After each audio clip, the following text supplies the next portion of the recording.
So I've just hit the record button. Welcome to Digital Citizenship, What the Data Tells Us.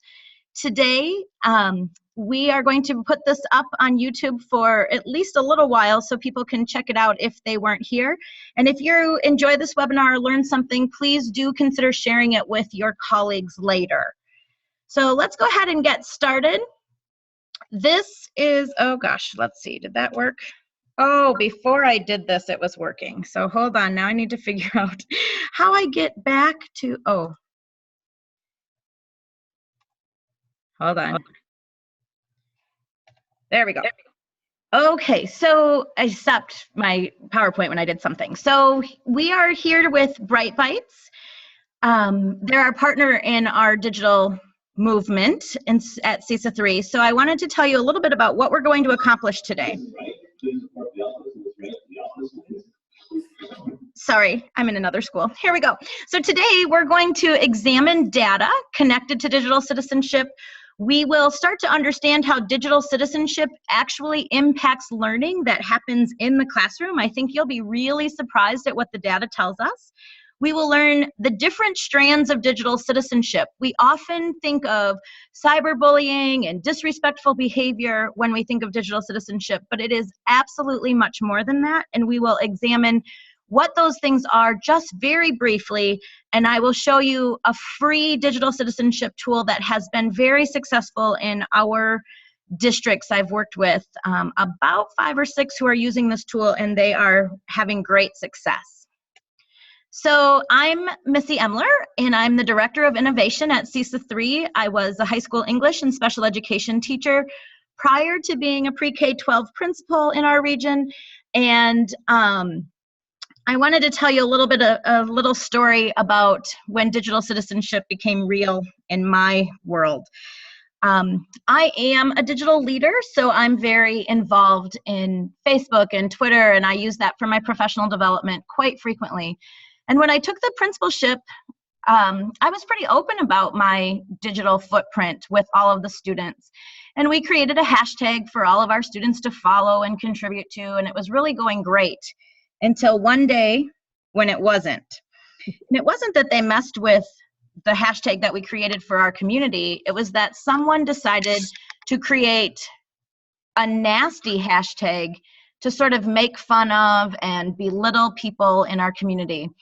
And I went to morning duty, and I had 4 or 5 kids come up to me I was in the lunchroom area where we gathered for less than 2 minutes, and I had 4 or 5 people come up to me showing me the tweets with the hashtag that was not a good thing for our school.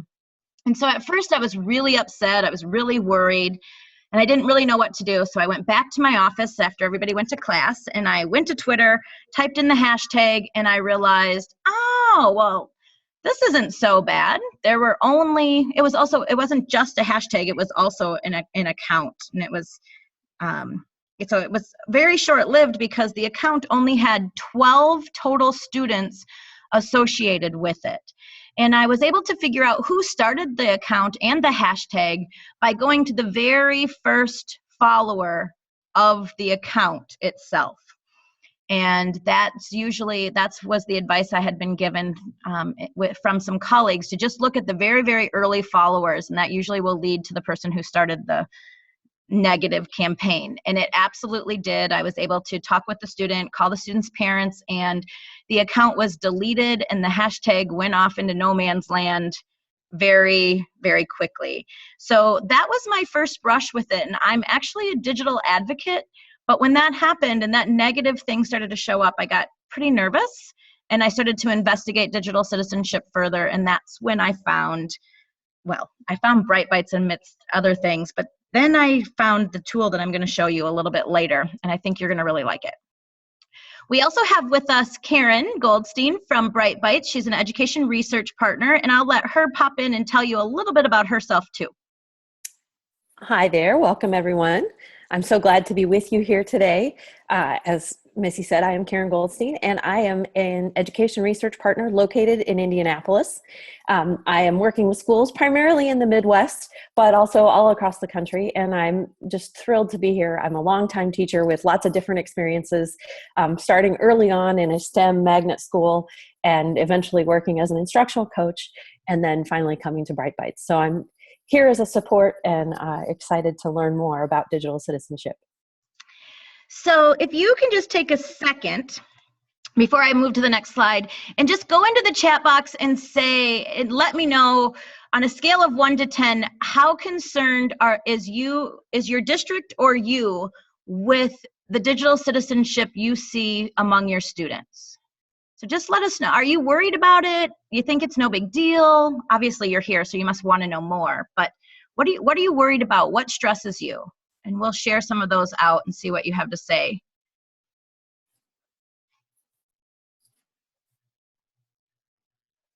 Oh, come on, guys, you can share. What are you thinking?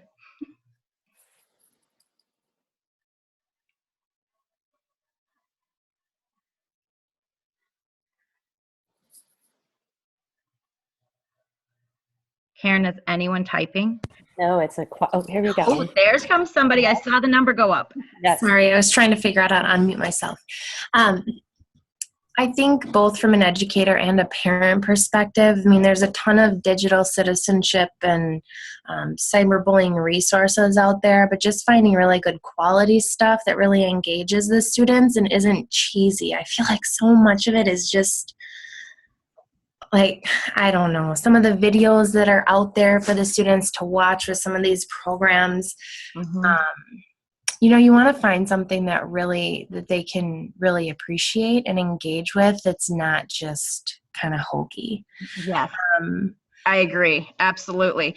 And the other thing is, you know, there's so much that you need somebody to help you narrow it down so you aren't spending so much time weeding and curating through the good stuff. Definitely, good point. Who's speaking to me because I can't see? Okay, what else is in the chat box, Karen? We have several other things that students really aren't aware of the damage that posting anything and everything online can cause. They don't really have a sense of how their actions impact others online. And then there's questions about how to manage sort of the double-edged sword of the online tools like YouTube and Twitter, you know, things that are incredibly powerful, but not, but have dangers associated with them. Someone just taught a Nearpod lesson from Common Sense Media, and Nearpod is a very cool tool. I've played around with that a little bit, but it allows you to sort of engage students with the social aspects of the technology without giving them completely free rein. Let's see. Biggest concern is negative interactions between students that happen on Twitter and Facebook. Right. And we're going to talk a little bit about that. My story about the negative Twitter thing, remind me to bring that back around, because I think I have some tips for that, because like I said, I put our school out there in the eye of everyone. I had social media interns, so I had students completely controlling all social media coming out of our school. And we had a meeting every week to talk about what we would be posting in each of the different venues. And we did a lot of study with that. So we'll talk about that as well. But for now, I think I'm going to move forward, and I want to show you some data that we have from our region. You can see from this slide that 3,912 students from CESA 3 have been surveyed using Bright Bites. And in the area of digital citizenship, which is responsible behavior when using technology, legal use of content, establishing a presence online, online safety, and cyberbullying prevention, only 13% are taught these at least monthly. But then if you look at the teacher side of it, 582 teachers were surveyed, and only 14% of those teachers are highly knowledgeable in the area of digital citizenship. So you can imagine how important that area of professional development becomes as we get going. So in the chat box, if you could just type in what questions are triggered by those two data points, and I'm going to move on a little bit, but Karen, as we go through, just make sure that we answer those questions, and we'll come to a pausing point in a little bit and we can come up with those. But just type in what questions are triggered by these data points.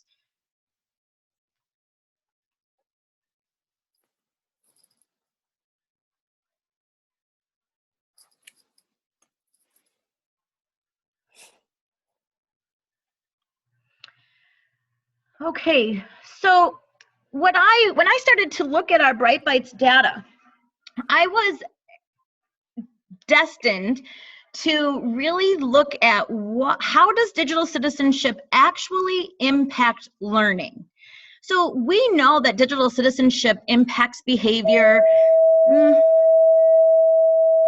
That's a long bell, sorry. It impacts behavior and other people's potential future consequences of things that happen online. But I want to know how digital citizenship impacts learning. And if you look at this is our general case score for those students and teachers that were surveyed. And you can see that we have lots of access, pretty good skills, but the impact on the classroom does not have as much of a circle colored in as the other areas. So we're going to examine that. And digital citizenship and classroom all fall under the same category. So let's examine specifically the classroom. So this is data. Teachers ask students to receive feedback from others in the classroom. So this is interesting. 59% of teachers say that they don't ask students to provide each other with feedback. Not even in the classroom, general face-to-face kind of things. So my question is, why don't we do that? The next piece of data shows us that teachers ask students to get feedback online from someone other than the teacher. Again, 90% never ask students to get feedback from anybody else online. And again, why not? So another data point, teachers ask students to chat or use other video chat applications? Never. 94% of our survey respondents say that they never ask students to do these things. And yet, if you look at teacher-reported frequency of chatting on the internet, 38% of our teachers say that they chat online almost daily. We do have 27% that say they never do. But when you think about this, I think that they chat online with their grandkids or their children away at college, or maybe their children have moved off and gone other places, so they're chatting via FaceTime or Skype or Google Hangouts. And they're doing that for their personal lives, but that's not transferring to the classroom. And yet they've been talking with people all over wherever. They've been chatting online for a long time. They may even do a Facebook chat with their friends and family down the street, but they're still chatting online. But we're not doing that in the classroom. Teachers ask students to use web tools to receive online information. 85% say they never do that. I find that data really difficult to believe, but as I'm going through these, I also want to mention, look at the bottom of the screen, because that also says why this matters for each of these data points, and there's the citation. And I think this one is interesting. To take advantage of online educational opportunities, people need to have a good understanding of how knowledge is constructed and how it represents reality and articulates a point of view. And so we can get a wider perspective and more points of view through getting information online. And teachers rarely ask students to do this. I'm terribly surprised by that, really. Oh, one more announcement. Sorry.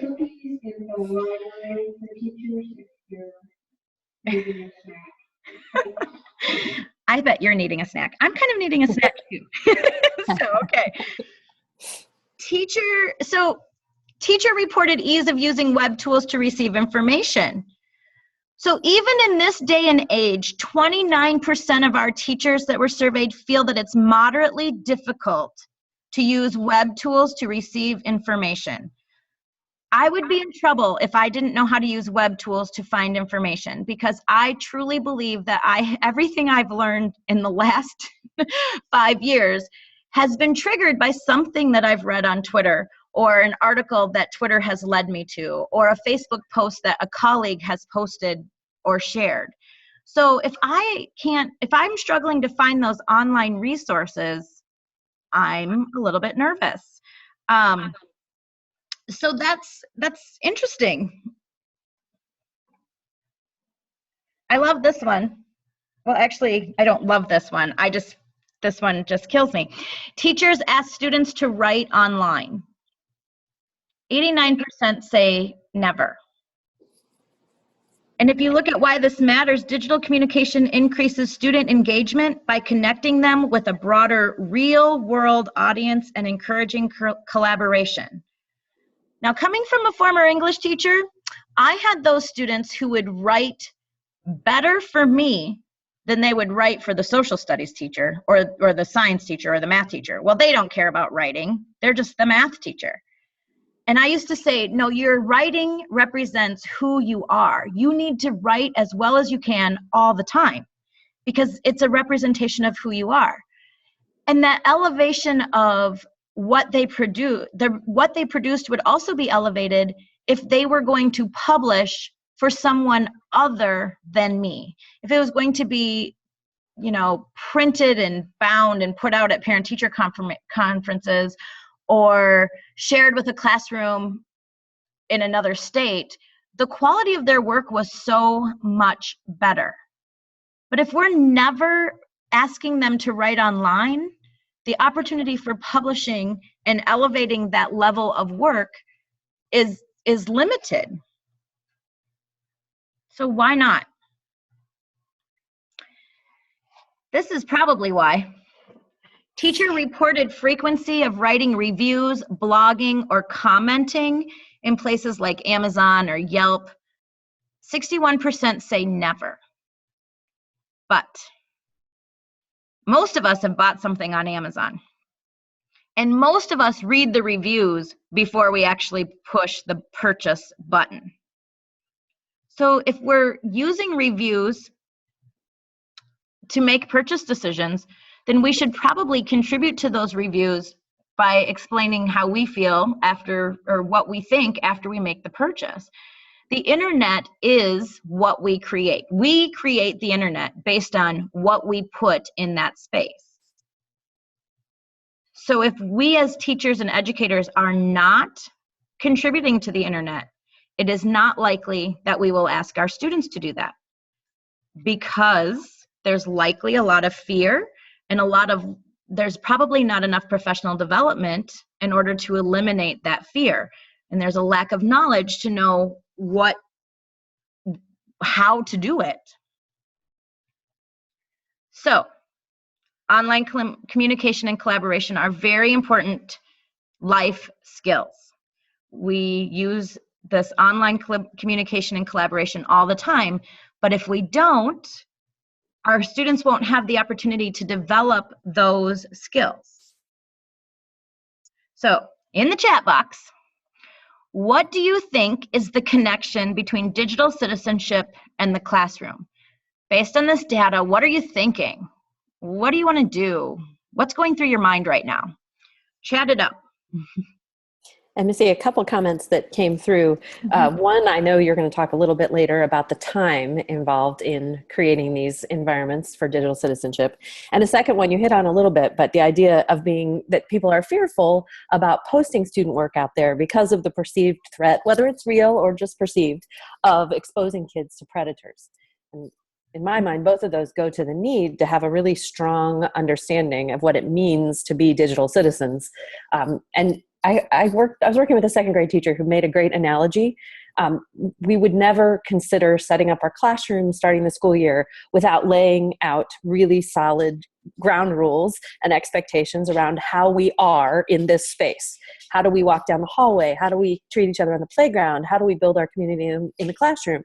And we just need to shift our thinking that the digital space is just another space where there are a set of guidelines that we need to use and work in as community.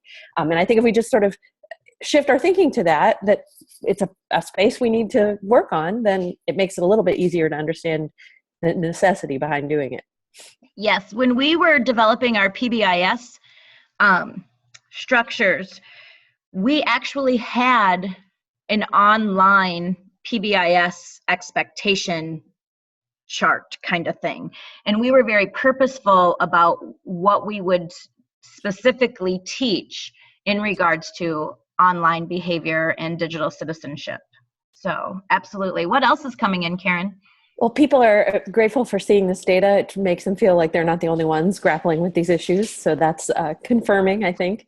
It takes out threat and blame that they're somehow different or, more out of the loop than everyone else. And someone also said that the fear of exposing kids to predators is real, but there are ways to do that by using educator-focused accounts that are, designed to be fail-safe and protect kids. Absolutely. And so there's two other things. Karen, can you speak to, so we're using CESA 3 data from I think I can remember the specific number of students. I know there's about 600 teachers total and 3,500 students. Is our data comparable to the nationwide? I know I can get that, but I didn't pull those slides in. Are you seeing our information any different than what you're seeing in other areas? I think your data is very representative of what we're seeing nationally. Digital citizenship, like I said, is an area that we as teachers really haven't brought into the fold of what we're teaching kids on a regular basis. And I think that is true all across the country. The classroom area, we, as a nation in education, we've worked really hard in trying to ensure that all students have access to technology. And so most districts, their access looks a lot like yours. Kids have access, they're able to use technology. And now the rubber is really meeting the road in the area of the classroom. How do we take that technology and really leverage it to transform the learning that happens with students? So I think your data is not especially unique at all. Awesome. I'm going to go back a couple of slides because I want to show some research. Well, I'm not sure exactly where it is in the slides. If it comes up as we go, I'll point it out. But Will Richardson wrote an article, and I think it's quoted in the research that you'll see in the next few slides. But he's saying that a student's online presence is the new CV, and CV is curriculum vitae, or vita, which is essentially the resume. So I think it's really important that we work through these adult fears that we have so that we can provide students with opportunities to showcase their best person, the best that they can be. We want to encourage them and give them opportunities to showcase what they got and share it with the world, because that's becoming the portfolio. That's becoming the resume. Not having a digital footprint is actually more damaging than having a slip up somewhere along the line. All right, so I'm going to move on to the next little section. And this is interesting information. Students are taught how to cite online information. We do fairly well, although 13% still say never, and that could be representative of maybe the grade level, although the Common Core certainly requires us to make sure we are citing textual evidence as early as elementary and even the early grades in elementary. Oh, here it is. Students are taught how to share information about themselves online. 63% say never. Our teachers don't teach this. And this is the research at the bottom that I was referring to with Will Richardson and Rob Manicapelli in their 2013 publication. In today's marketplace, content that our students create and share online is becoming the new CV, which again, that's just the resume. The curriculum vitae is the resume.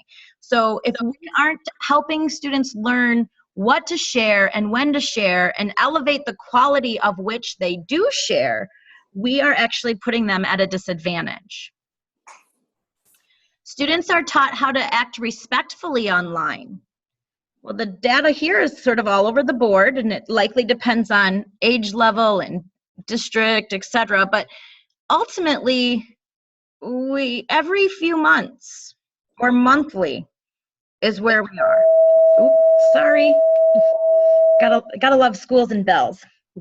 So look at the research here, because this is one thing that I think the region as a whole is not. We don't have a trend. We are pretty split across the board. One side believes we should not restrict access, and the other side has everything locked tightly down. So the research says instead of restricting access, we should educate young people to participate in the digital world responsibly, ethically, and safely. Through proper use of social networking sites, students learn social media etiquette and cultivate their digital citizenship. That's from Wong in 2013. So there's two schools of thought. Let's keep everything locked down and not let our students access the different pieces of technology that are out there for them to connect and collaborate. But I would say in all of the studying that I've done about digital transformation and digital citizenship in the last few years, it really emphasizes the need to open things up, because even if you don't open it up at school and you lock it down tight, which is your prerogative, you certainly can do that. When they leave school, they still have access to lots and lots of learning. And they can access anything they want to learn anything they want. And so then their view of school and learning changes when they're in our walls. Now, that doesn't mean you have to open everything up without testing the waters, but you could potentially try opening everything up and then dealing with the misbehaviors on an individual basis. And I think what you might find is that there is less discipline than you think there would be if you open it up, especially if you set the ground rules ahead of time for what the expectations are. So there's lots of research out there about this kind of information, and if you need more information about this, I certainly can provide you with that. And also I can provide you with some school leaders who have decided to open up the world to their students and talk about how, if they've seen a change in the discipline. And when we talk about the digital citizenship tool that's free, that's coming up a little bit, I think you might have a solution for actually laying the groundwork without taking tons and tons of class time to do that preparation. So moving on, a little bit more data. Students are taught how to respond to online bullying. Now, I'm just going to take a stab at this and say, I don't know that our students know how to respond to bullying. I'm a crazy former principal who used to bring the person reporting bullying into the same room with the person being accused of doing the bullying. And we would have a conversation that would essentially amount to a conflict resolution if it was reported early enough. But every time I was able to get the students together, we could come to some common ground and some common understanding. And before we would leave that meeting, we would have set up some ground rules and some expectations. And that's not what I see a lot of. I don't see that happening a lot. And I also don't know if students have a specific person at school that they could report online bullying to. I don't know if they know who that person is, because sometimes in our schools we say, oh, that happened outside of school, we can't deal with that. And the lines are very, very blurry, but we still have to help a student find that person so that that person can help them get in touch with somebody else, or even let their parents know so that their parents can help them deal with it if it did happen outside of school and it's not our jurisdiction. So there's lots of, online bullying is a big issue, but so is face-to-face bullying. I think it's not a matter of if it's digital or traditional, it's just plain bullying. Here's another interesting piece, teacher knowledge of creating an online presence. So how much do they know about creating their own online presence? And 29% are in that medium range, but then you still have 25% that don't have any knowledge of how to create their own online presence.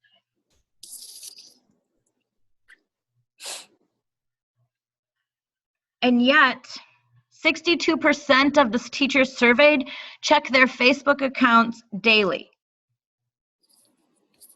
10% weekly, and then we have 23% who never do, which might correspond in this 25% that have no idea how to create an online presence.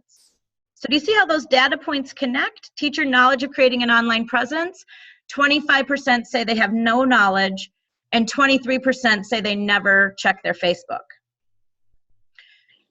The social media platforms are a great space for learning. Think of all the articles that you read based on your colleagues sharing it, or your friends or your family sharing information that you find relevant.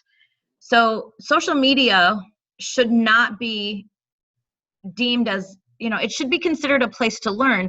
And lots of our web tools that we can use for classroom learning actually have a social component. Many of your teachers are using Kahoot. Kahoot is an online, like, formative assessment kind of thing. It's a game that you play in the classroom, and it functions like clickers, but they have 13 million users every single month. And those 13 million users share the games that they create in an effort to make it so people don't have to reinvent the wheel. So there's even social sharing going on in closed environments around certain topics. So I think that it's important to make sure we understand that you don't only develop an online presence on widely accepted social media platforms, but if you are in the Kahoot space and you develop really good Kahoots for your classroom and other teachers start to take notice, you suddenly become trusted by many and your games are shared. I saw one game that was played 13,000 times and it was created by a Wisconsin teacher. It's amazing. So online presence doesn't just mean those widely accepted social media platforms. It could mean even things in our closed little network of education. Missy, there are two things in the chat that relate to this a little bit, or two comments related to professional development and the need for PD in these areas and finding time to fit that in. And I know you're going to talk a little bit about that, but I know that that is a huge challenge for people because there are so many things that we have to undertake. And another interesting comment related to that is that not only do teachers need the professional development, but they also need these tools to be modeled and need them to be participatory from the people who are above them. So that, people are, it's not telling you what to do, what I say, don't pay attention to what I do, but actually here's a way to use these tools. And I think that's a really, really great point. Yes. I definitely want to do some professional development for principals on digital tools that will make them digital leaders, because I'm actually in a school today and the superintendent is going through Google Docs training. They're sort of just adopting Google Docs now. And it was so fun because I saw him laugh with his teachers as they worked through this activity that I had. And he was very, very engaged. And yet he's a very beginner learner on that. But I think that we can help those learners if we make the learning environment comfortable. But I absolutely agree. We have to model those practices for everyone. Awesome. So again, go ahead. Also related to bullying, a couple people have reported that one has started using and that one heard about using an online reporting tool for bullying that takes the technology tool and uses it. Yeah, actually I did that at my school with my counselor. And we created a Google form, and it was a bullying reporting form that she had in one of the curriculums that we used.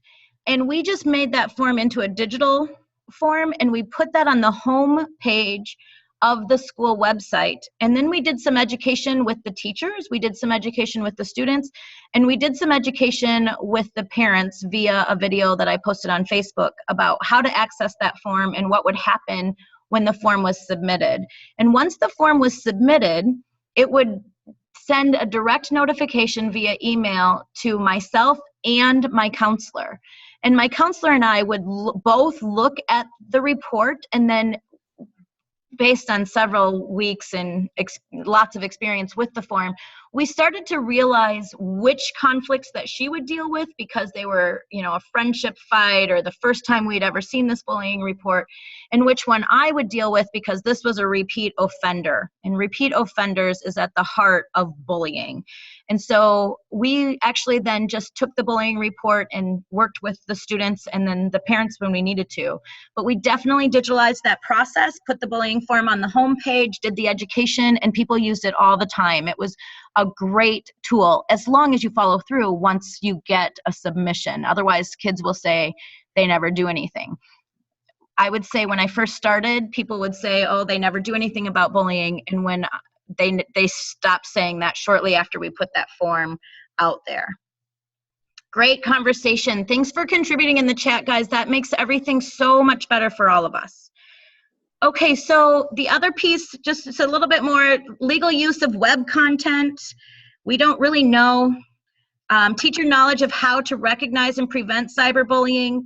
Sometimes you may not know because you're not necessarily in those same spaces as the students, which I don't want to be in the same spaces as my students either. But hopefully we develop a culture where the students will feel free to share things and show things to you when they don't feel safe. And that's the culture you have to build. And you will do that when you have more understanding. Online safety, again, we still just do not have enough knowledge about what that means. And that's that whole thing about, where are the child predators? And research from the FBI, which I can provide that for you too, shows that they're not actually on YouTube, and they're not actually in the spaces that we as school people would post things or share student work. A lot of times predators are in the family space and in more intimate surroundings. So the research says that schools actually have less problems with predators, stalking their children. It's usually in a much more intimate space. And Missy, I think another interesting point in all of those data points about the online safety and cyberbullying is that the parents were usually significantly more knowledgeable about those topics than teachers, because obviously they're dealing with these areas at home. So that's probably a group of people that we could go to for some advice, maybe even make them the experts and bring them into this conversation that may really help it make a difference for kids. Absolutely. Absolutely. So so far we've covered the connection to digital citizenship and how that actually impacts learning. And what we're finding is that teachers don't feel comfortable with allowing students to be learning in an online space, even in the confines of our classroom. So we tend to think of the internet and online opportunities as separate from what happens in our classroom. And we're learning that in order to be, 21st century ready, we need to bring those experiences into the classroom. So we definitely need to do some professional development for our staff. So now we're going to talk about the different strands of digital citizenship in conjunction with the free digital citizenship tool that is available to all of you. So use the chat feature. If this is true, only 14% of 582 teachers surveyed are highly knowledgeable in digital citizenship skills. What do we need to do? But I think I answered that, so we'll just move and then we'll talk in a minute in the chat. We must train our teachers, obviously, and simultaneously with our students. But you say you don't have time and you don't have resources. No time, no resources, no problem. There is a tool called the Digital Driver's License, and it's absolutely free, and it is a tool that was created by the University of Kentucky. I'm not sure which department or school created the tool, but it's absolutely free. And if you just go to Google and type in digital driver's license, it will pop up. And I'm happy to report that over the summer, the tool got a facelift, and it's much prettier than it was last year because somebody donated some money so that it has some better graphics. It's not perfect by any means, but it's definitely better. So I would encourage you, the next few slides sort of take you and give you an inside peek into what it looks like.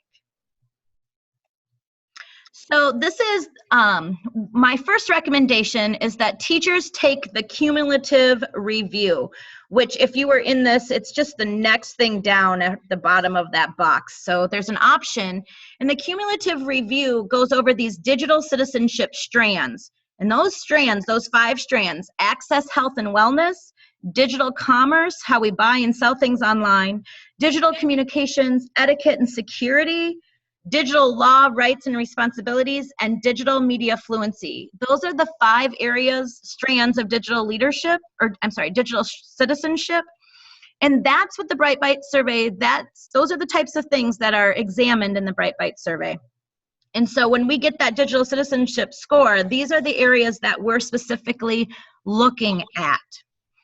I want to say that I've done the cumulative review in 4 schools, and I did it in early release time in a 1.5 to 2 hours. In an early release time, we could do it in an after school program if you needed to, and we did it in teams of people. And with the schools that I've done it in, I'm also scheduled to do it in 2 more in the next couple of weeks. But of the schools that I did it in, the area that our teachers have the most difficulty is in the digital law, rights, and responsibilities. They do a lot of looking at fair use and copyright and using appropriate images that, are free to use and change and share. And our teachers don't have a lot of knowledge in that area. Even our library media specialists do struggle with a few things because of how the online world has changed some of what they know about copyright. So again, this is a great starting point. So the cumulative review has about 10 to 12 questions in each of the strands. There's videos that sort of portray things and teach things as you do the questions. And then if they don't do well, like when they don't do well in the digital law, rights, and responsibilities part, there's actually a learning module that is associated with that particular strand. So there's additional reading and there's additional videos, additional test questions and practice questions. And the learning options, the learning modules could be used for students as well. So this is a good place to start for staff. Like I said, it takes about an hour and a half to 2 hours. We did it in teams. And every school that I've been in that has done it has really actually enjoyed it and definitely learned something about it. What I would like to do is give them the information that I gave you at the beginning of this prior to going through that process. And then I think we would potentially see some major changes in the classroom too. So does anybody have any questions? Okay, so let me just, before I ask for questions, I'm going to show you what the students actually do. So a way that some schools have been using this, one school in particular went one-to-one at the high school level this year, and they required all of their high school students to pass the cumulative DDL exam prior to getting their device. And they sent out the information. They got all their students set up and they sent out the information in August. And it was a little hairy. They sent out reminders the week before school. And by the Friday of the first week of school, every student had successfully completed the digital driver's license. And they did it on their own time. And if they were struggling with a particular module, they were able to go back to the learning and the educational parts to, brush up on the skills or get the knowledge that they didn't have. They obviously accommodated for students with disabilities and made things work, but it was definitely successful. And that school also plans to, when there's a slip up or a behavioral issue in regards to technology, instead of taking all of their rights away on their first encounter, they're going to actually assign that student a learning module from the digital driver's license and then have a conversation or do another test on just that area in order for that student to get their full rights back. Another school that I'm aware of actually has 2 buckets of access for their students. So the students who have digital driver's license actually get access to some of the social media sites that they love, like YouTube and Facebook and Twitter and Instagram and some of those other things. They have less, it's locked down less for those students with the digital driver's license. And then those students who choose not to take it will still be locked out. And then other schools use this, like I said, for a direct instruction after a behavioral referral for technology.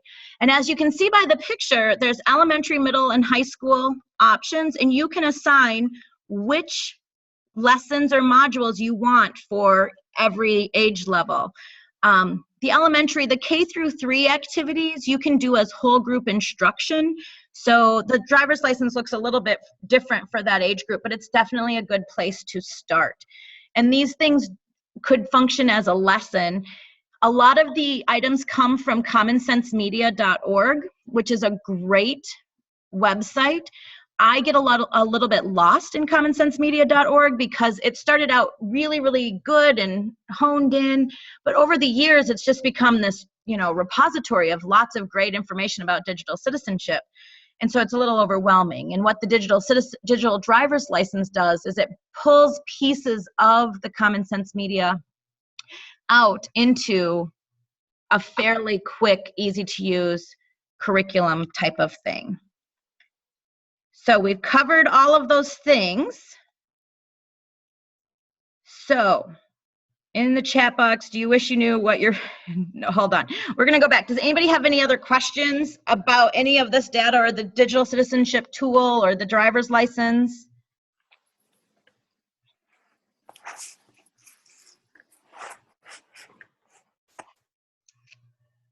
Karen, is anything coming in? No questions so far. Okay. All right. So do you wish you knew what your building or district specific data looked like? That was really important for me when I started on this journey with Bright Bites. I really needed to measure the data to make sure that we were actually moving the needle forward and actually making a digital transformation. And you know what they say? You focus on what you measure and you do what you measure. So CESA 3 and Bright Bites can help you get the baseline data about digital citizenship or other, several other areas of digital, just of technology and learning use. And so what's coming down the pike that might give you some more reason to think that this is an important tool? Teach 2.0 tool grants are coming back, and they're going to require a new district technology plan, an updated version, and they're going to be they're going to want some baseline data and some proof that you're actually utilizing the funds for something purposeful. And if you remember the Teach grants way back in the day, they're probably what made me the digital leader and learner that I am. We had thousands and thousands of dollars for professional development in the area of technology. And in the past few years, those funds have dried up. But I'm happy to let you know that they're coming back. The word is we're going to get information from DPI about them in November or December. And Janice from the DPI says we need to be ready to rock because the turnaround time on those grants is going to be very, very quick. They're also going to be have a specific focus on sparsity and rural education. So therefore, our CESA 3 people are definitely going to benefit from Teach grants. And I think that the data that we have is going to be super helpful in helping us land that money. There's also federal funding coming from the president's budget, and those will be in the form of competitive grants as well. We don't exactly know what they're going to look like, but DPI has assured us that it will be a similar situation to the Teach grant. Procuring those funds will be similar in terms of grant writing, et cetera. And then the other piece is college and career readiness and Common Core. Both emphasize, there's emphasis on the 4 C's: communication, collaboration, critical thinking, and creativity. And that is exactly what is measured in the classroom piece of the Bright Bites survey and data. So Karen's going to tell you a little bit more about what Bright Bites does. So she'll take it from here, and then I've got the chat if you have questions. Well, it's just so you understand who Bright Bites is and what we do. Bright Bites is actually a research organization, and our focus is really on combing the research scene to find out what the trends are in education and find useful ways to help educators make sense of them. So we developed the technology and learning module to help schools and districts look at how technology is being used. And it's based on what's called the CASE framework. And there are 4 domains in the CASE framework. You can see them here: classroom, access, skills, and environment. Those are the 4 areas that Missy showed you on the dashboard for CESA 3's data area. And we know that access is really about what teachers have and how frequently and easily they can access computers at school, and the same thing for students, and then how they can access material or technology at home. Each of these domains has specific success indicators, and then within those are those data points that Missy was showing you. In the skill area, we look at teachers' foundational skills like sending email using Word, their online skills like collaborating with Google, using tools online, blogs, RSS feeds, those kinds of things. And then their multimedia skills, podcasts, video, audio, those kinds of tools. By the way, it's International Podcast Day today. So you should listen to one in honor of that. That's awesome. All right. And then the third I went domain. the wrong way. That's okay. In the environment domain, we look at 4 success indicators. One around the 3 Ps, which are the policies, practices, and procedures that you put in place to support digital learning and technology use. The support teachers can receive, because we know that if teachers feel like, if I try to use the smart board, if I try to use this technology and it's not going to work, and then that's their biggest fear, is to look bad in front of students. So we measure how they're feeling about that. Also, we look at their professional learning needs, what kind they're interested in, and what they really need, based on their skills, and how much time they've spent receiving PD. Our research shows that you need at least 14 hours of sustained professional development to really internalize and make a change. And most teachers fall into the less than 8 hours of technology-related PD. And then finally, we also look at your community beliefs, because obviously that's important. And then finally, Sorry, I'm jumping the gun on you. That's okay. The environment skills and access pieces are really the platform that the classroom stands on. And as I mentioned before, across the nation, what we're seeing is that for the most part, access is pretty strong. Teachers and students' skills are building. Many places have spent time creating really positive, sustainable environments, and now the classroom is the last domain. So in the classroom, we look at the use of the 4 Cs, and Missy mentioned communication, collaboration, critical thinking, and creativity. And I think the crux of really effective use of the 4 Cs is moving students from being internet or web consumers to having them be creators. And that goes to the piece of writing online and collaborating with others and getting feedback, all of those things of putting yourself out there. And you obviously have to have strong digital citizenship skills to do that. Digital citizenship is an area that we look at. We also look at assessment, because the research has shown us that immediate feedback is one of the most effective ways for students to learn. And there are many web-based tools, and often I think when we hear assessment, we think big standardized tests, but what we're really talking about here are games like Kahoot, tools like Poll Everywhere, where you can give students, you can get immediate feedback on where students are, so you can provide immediate response. And then finally, we look at assistive technologies, which are not just for students with special needs, but things like using digital textbooks and other online or web-based tools that will make things easier for students than traditional tools. So that gives you sort of a look of the framework that we used our research to build. And the tool that we use is a questionnaire based on those different areas. So who benefits from taking this Bright Bites questionnaire? Everyone.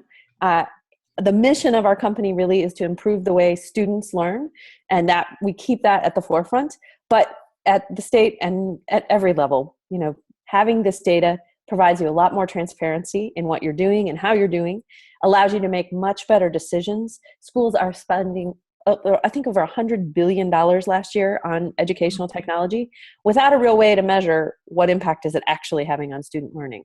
Yes, is it impacting learning, or do we just have a whole bunch of stuff? Yep. Mm-hmm. This really makes those decisions a lot easier to see. And you can see links between the use of the technology and student achievement. And then it can really focus your professional development, because you can identify where teachers are, what they've had, and what they're interested in. And sometimes that's not always a direct match, which is an interesting sort of path to navigate. But you can really focus your professional development so that you can provide exactly what students and teachers need when they need it, and impact that classroom domain. So CESA 3 has actually purchased Bright Bites for our 20,000 students in our region. And we have about 12 or 13 districts on board with collecting the data each year. We were doing twice a year collections, but I think for our region, we're probably best served for the district to collect once a year. And we'll make sure that we're getting the professional development we need to move the district forward and increase our score. And the district will actually decide when they want to do the surveys. I have tiered the digital leadership and learning service model from CESA, and the very first tier is an investment of $2,500, which comes with the Bright Bites survey, and the Bright Bites survey takes about 8 to 12 minutes for students and staff to take, and you have to have a certain percentage, I think it's 85% of your constituents actually take the survey in order for the data to be valid. So you don't get your results until you meet the validation point. So you get the survey, and then I work with you to figure out what data points you want to focus on the most so that you can move the needle forward, because again, there's so much data, you cannot focus on all of it. And we'll also connect the dots with your state assessments and your district data for student achievement to make sure that we find the right focus area. And then you also get a day of professional development from myself or Kristen Golly to train staff or students on anything that you want based on your data. So everything in the package is based on your data, all the decisions you make as a district, and then we help you carry out those decisions. And the additional levels 2 and 3, are just additional days of support for training. And we're also going to be launching a digital citizenship event for students and teachers later this year. It'll likely be in the spring. We're working out the details now. So that's what we have to offer with that particular service. And again, we will help you write the grants as well once they become available, once we have the data, because it's really the data that will make those grants help to be successful. So at this point, do you have any questions?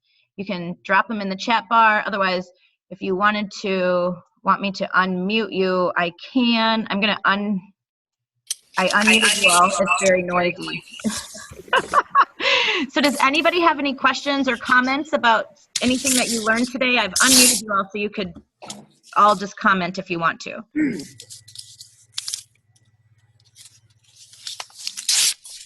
Anyone?